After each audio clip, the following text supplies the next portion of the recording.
kasaysayan, itinatag ang bayan ng Mahayhay noong taong 1571 na pinamumunuan ni Gat Yantok.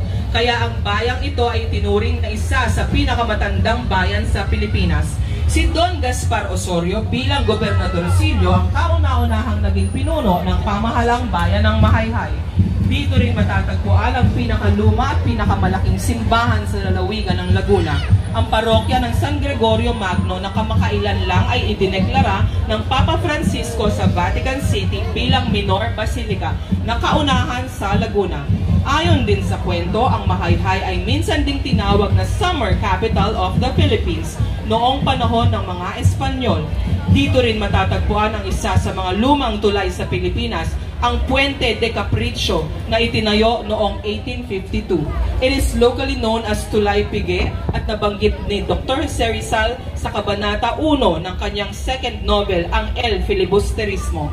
Mayroon ding isang lumang kwento ang tulay tungkol sa alamat ni Yasay, isang dalagang Mahaihayenya. Nandito rin sa Mahayhay ang old painted image of Nuestra Señora de la Porteria na dinala ng mga misyonaryo noong 1759 kung saan nakagalak ito sa kapilya at mayroon ding groto bilang parangal sa mahal na birhen.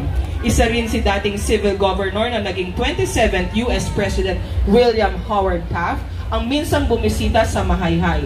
Bukod sa mga heritage houses, bridges, schools, and other old structures, marami pang tourist attractions na ibibida ang Mahayhay, katulad ng pinakasikat na Taytay Falls, Bukal Falls, Sprite Falls, Botocan Falls, Dalitiwan River Resort, Malinaw Spring Resort, Maimpis River at marami pang iba. Kung kaya ay ang Mahayhay ang tinawag ding Town of Springs, Waterfalls, and Rivers.